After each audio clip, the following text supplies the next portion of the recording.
Hi and welcome to my 30 days video knowledge series. मेरा आज का जो टॉपिक है वो है औखाहरण।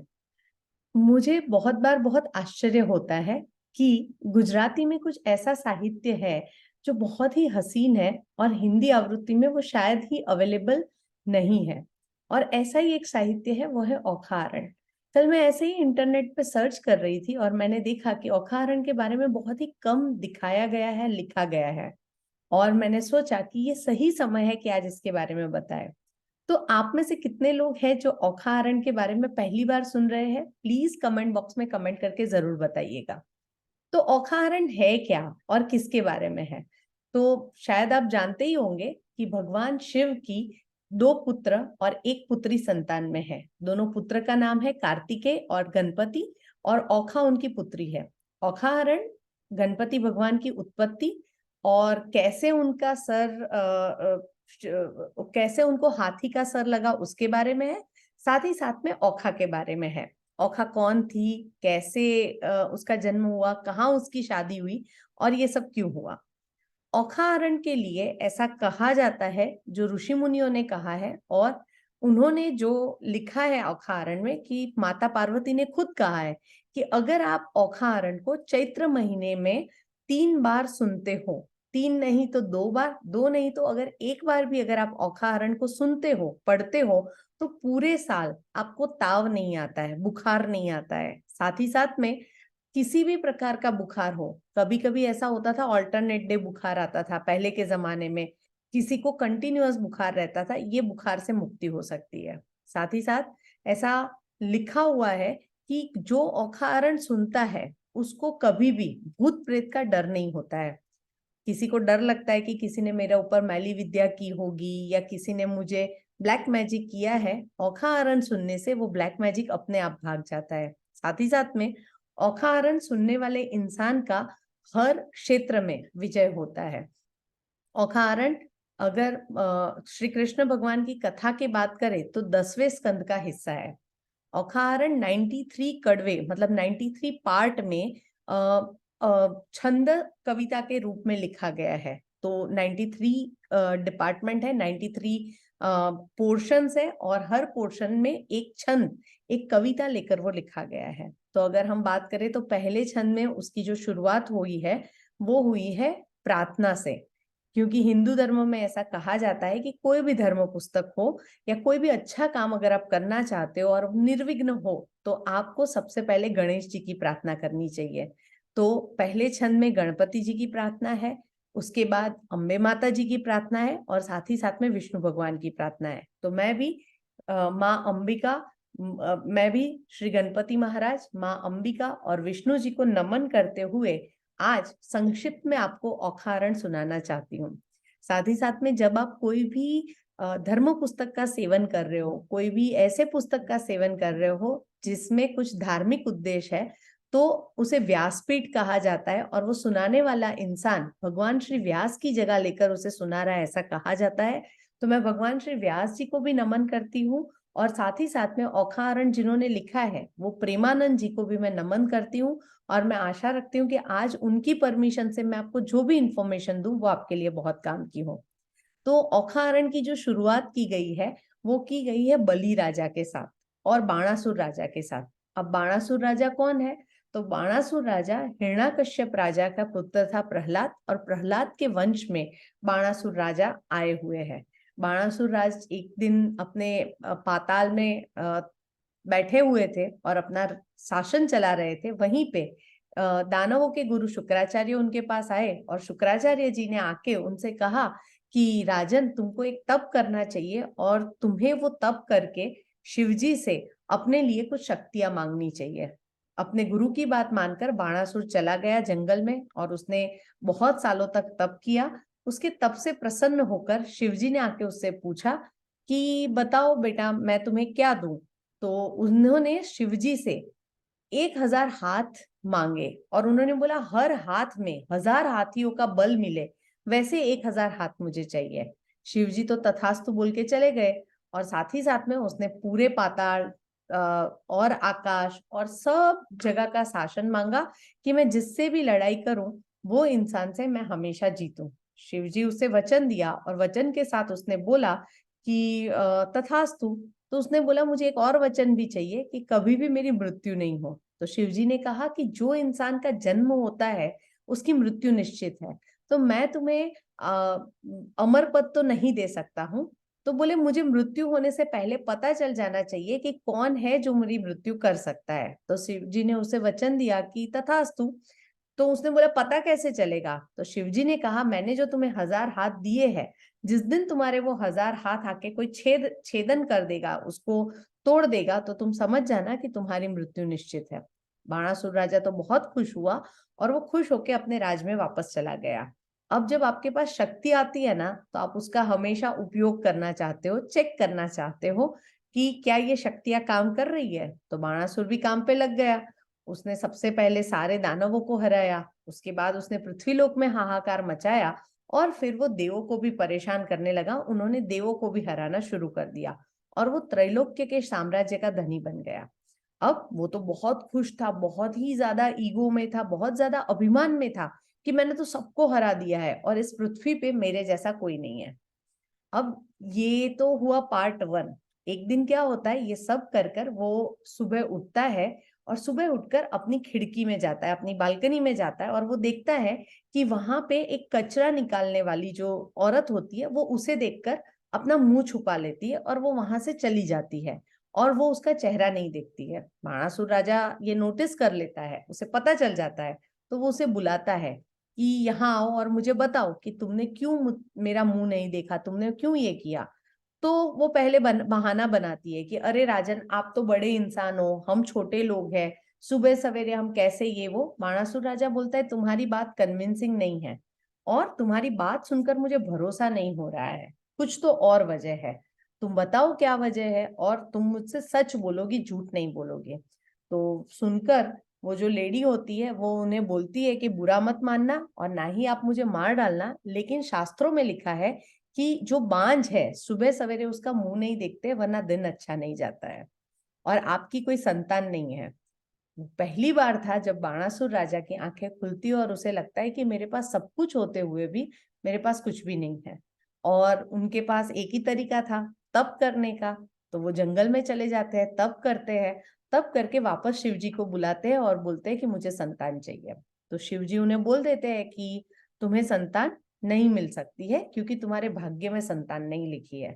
तो इस बार भगवान शिव के साथ पार्वती जी भी होते हैं। पार्वती जी वहां जाके उसे बोलते हैं कि तुम्हें बेटा तो नहीं हो सकता है, लेकिन तुम्हें एक बेटी मैं वरदान में दे सकती हूँ और वो तुम्हें समय आने पर मिलेगी। बाणासुर खुश होके वापस आ जाता है और उसे लगता है कि अब उसके पास सब कुछ है। अब पार्वती जी ने उसको जो बेटी देने का वादा किया था, वो वादा कहाँ से आया उसे देखते हैं। और उसी में भगवान श्री गणपति की उत्पत्ति की और उनका सिर हाथी का कैसा हुआ उसकी कथा छुपी हुई है। तो आइए देखते हैं। अब भगवान शंकर को तो आप सबको ही जानते हो। भगवान शंकर मोह माया से परे है। भगवान शंकर तप करने में बिलीव करते हैं। वो घर से ज्यादा कैलाश में रहते हैं, जैसे आजकल के बहुत सारे पतिदेव घर से ज्यादा ऑफिस में रहते हैं। और पार्वती जी भले ही देवी स्वरूप है, पर आखिर तो वो एक पत्नी है। तो उनका नॉर्मल पत्नी वाला कंप्लेन जो है वो वहीं पे रहता है।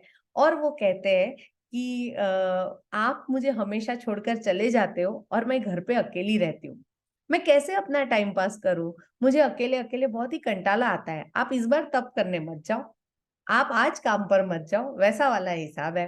तो शिव जी उसे बोलते हैं कि मुझे तो तप करने जाना पड़ेगा, लेकिन मैं तुम्हारे लिए एक सॉल्यूशन देके जाता हूँ। तो पार्वती जी बोलती है क्या? तो बोलते हैं जब तुम्हें अकेलापन महसूस हो तो तुम एक काम करना, खिलौने बनाना और उनसे खेल लेना। पार्वती जी बोलती है ठीक है।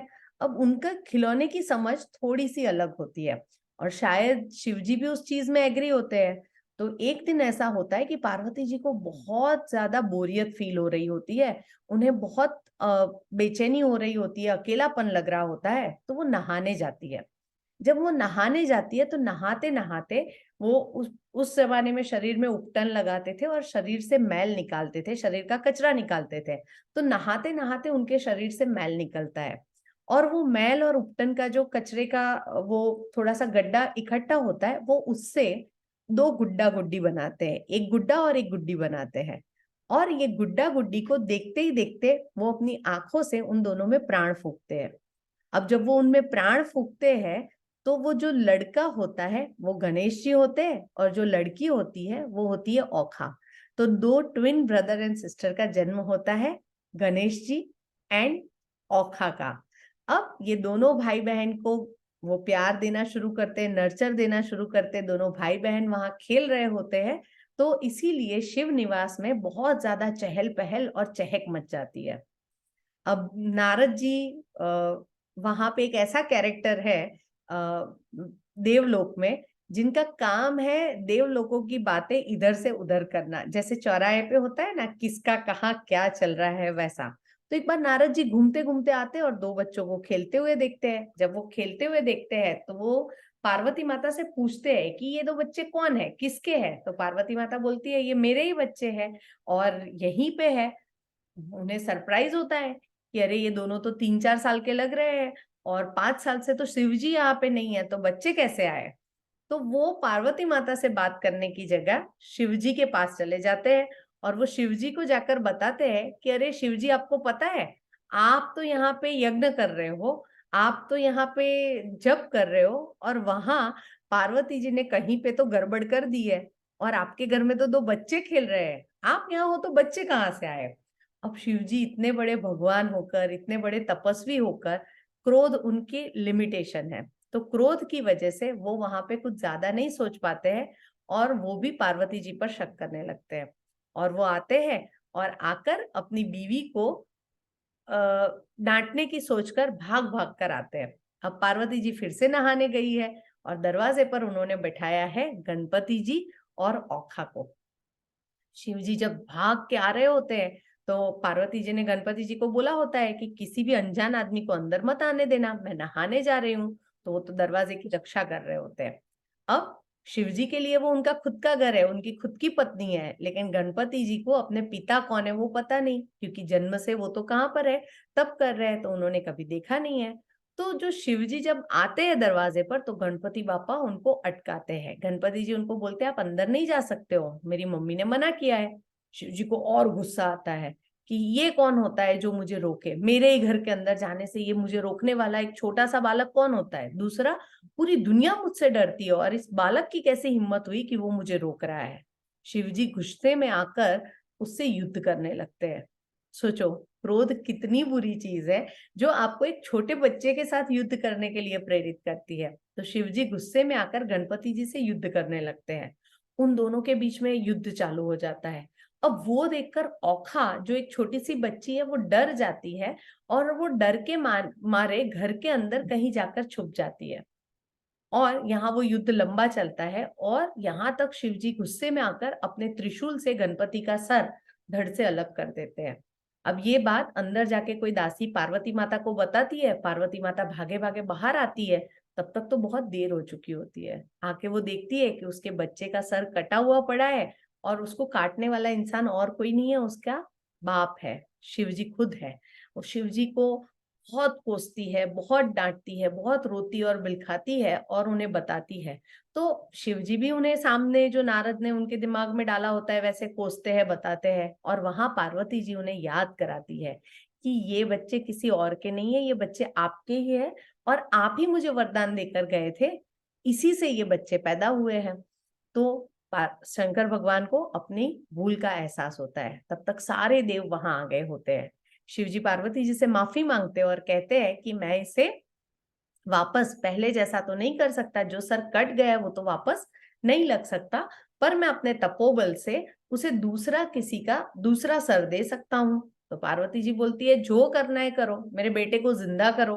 तो शिव जी अपना त्रिशूल छोड़ते हैं और बोलते हैं कि जाओ, तुम्हें रास्ते में जो सबसे पहला इंसान या सबसे पहली चीज मिले उसका सर काट कर लेकर आओ और उसे गणपति के सर पर बिठाएंगे।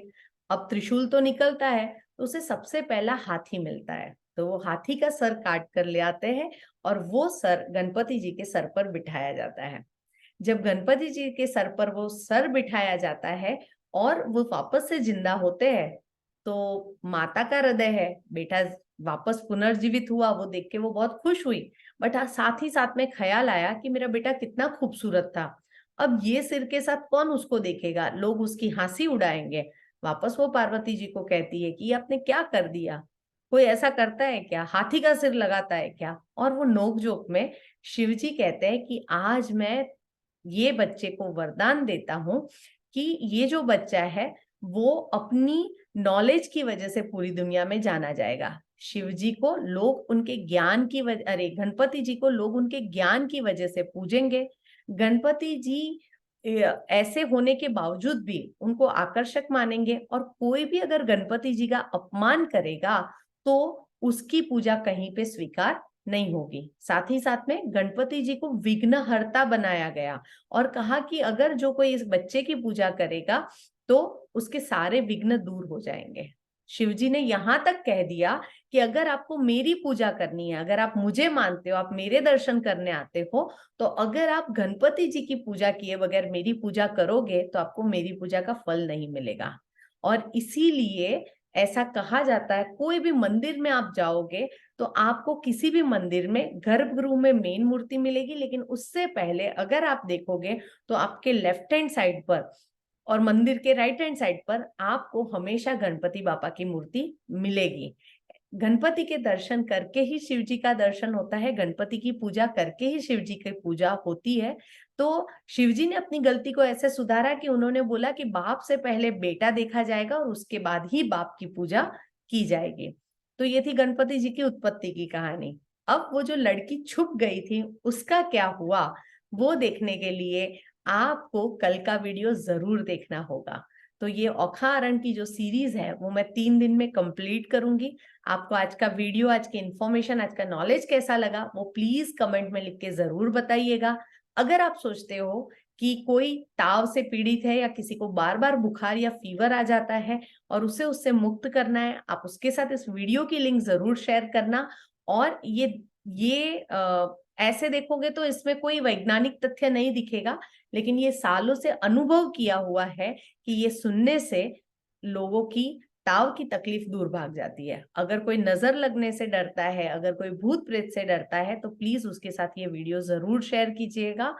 आगे हम देखेंगे कि चैत्र मास में और कौन कौन से उपाय हैं जो करने चाहिए, जिससे आप हमेशा स्वस्थ रहेंगे, विजयी बनेंगे और आपकी सारी मनोकामनाएं पूरी होगी। आशा रखती हूँ आपको आज का ये वीडियो जरूर पसंद आया होगा। और अगर आपने अब तक मेरे चैनल को सब्सक्राइब नहीं किया तो उसे सब्सक्राइब जरूर कीजिएगा। अगर आपने सब्सक्राइब कर लिया है, आपको मेरी बातें अच्छी लगती है, तो प्लीज प्लीज प्लीज अपने फ्रेंड्स एंड रिलेटिव्स के साथ शेयर जरूर कीजिएगा। Thank you so much. Good night and wish you all a safe and a loving day ahead. Thank you.